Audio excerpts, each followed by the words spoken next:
Nothing at all? Do they No. have business licenses? No. Do they pay taxes? They are, it's my understanding, they're required to register with the State Board of Equalization and pay sales tax through that method, but not, they don't register with the county or. But that's a state process, not a county one. Right.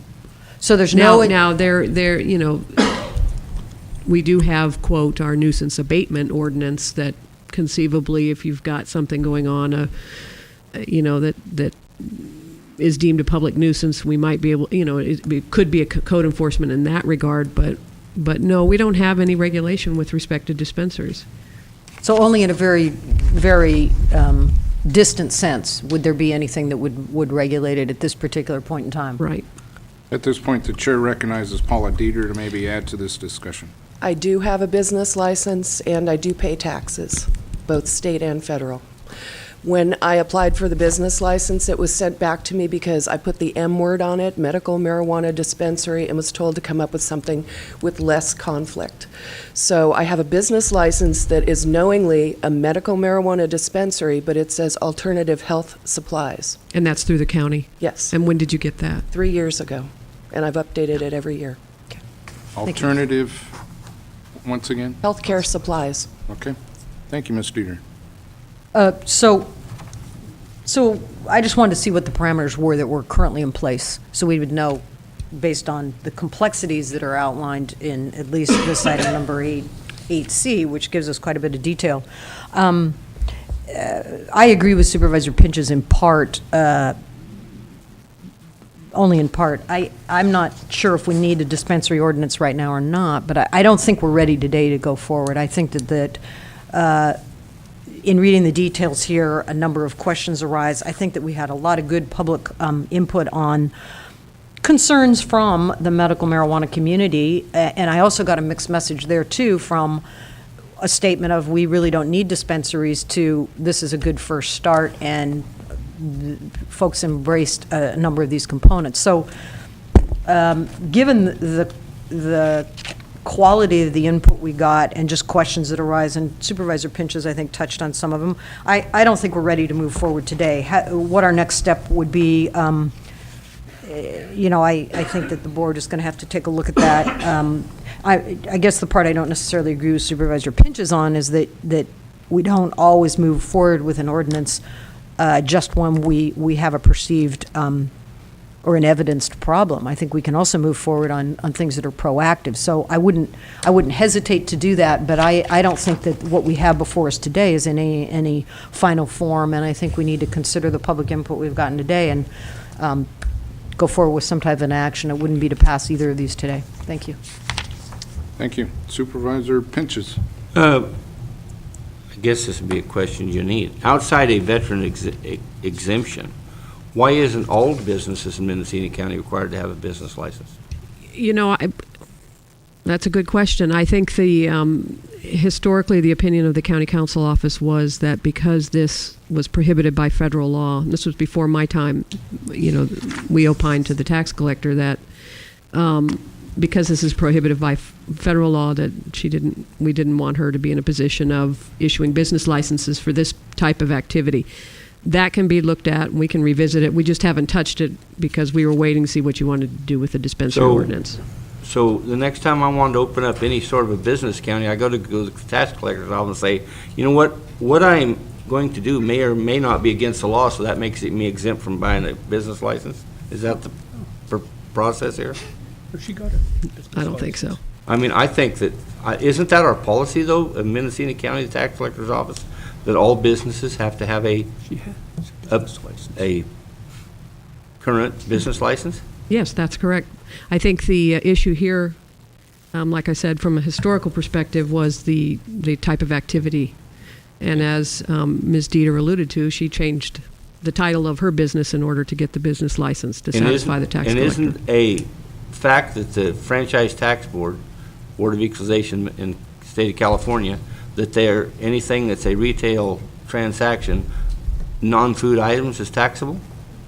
Well, it's my understanding that State Board of Equalization, I mean, and you can correct me if I'm wrong, Lisa, that the requirement to now register, for dispensaries to register is a pretty recent requirement. It's a kind of a turning of the tides for the State Board of Equalization. My, Very, very close. but You're my, very close. Chair recognizes. Under the rules, thank you, Lisa Gygax. Thank you, Council. Under the rules, medical marijuana, once a dispensary, has always been subject to sales tax according to the State Board of Equalization. The problem was you couldn't get a seller's permit because it wasn't recognized as a retail item. And under the rules, you can't sell marijuana, so it's cost recovery under the Health and Safety Code. So what they did was, when you applied for your seller's permit, they created an extra form just for medical marijuana, so that you're not a retail business, but you're applying for the seller's permit to comply with the law. So then, if you fill out the form, you say, please see this other form, and you get your seller's permit. So seller's permits have been required since September of 2005. Sales tax has always been required. Does that help? Thank you. my point that I'm trying to bring out is we do have a process in place for the taxing purposes of it, and actually to get a business license, then you have to have the right location to be in the right zoning for that. That process we have is already in place. And that's why I contend that this ordinance, to meet the issues that the basic issues we're trying to deal with the medical marijuana dispensaries, we already have rules and laws and policies in place to deal with them and treat them just like a liquor store or a place that sells cigarettes or a place that sells tennis shoes or sells anything. We have that process in place. I don't know why we're setting medical marijuana dispensaries outside of that process. We don't take tasting rooms and wineries and set them aside and make them go after a use permit. Or we don't take liquor stores and set them aside. They have a license fee to sell alcohol, but when it comes to the county process, so why should all of a sudden we target medical marijuana facilities, dispensaries? First of all, there's no track record of any problems, any related to the county, so why would we set that aside, other than because, as this lady said, because of the big M word, because it's marijuana, Prop 15 is the law. Whether I like it or I hate it, it's the law. We as this board need to respect that.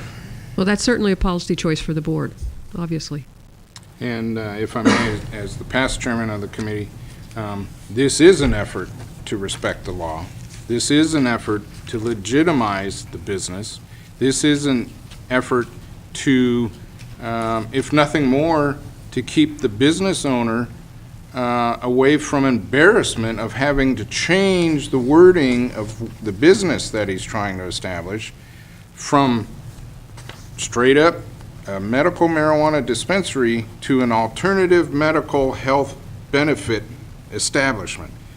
Person shouldn't have to do that. It's provided under the law. We ought to be acknowledging that medical marijuana is a fact of life, and it's a state law. This is to legitimize the business and provide safe and secure access. Maybe there are some flaws, maybe there is some tweaking to be done, but the basis is solid. I don't want to see this go away. Maybe it does need some tweaking. But if we're going to say, yes, we swore to uphold the laws of California, I believe we need to build the parameters around medical marijuana dispensaries. Maybe I'm totally off my rocker, but I believe I'm adhering to the law and the duty that I was sworn to by bringing this forward. I don't have ownership.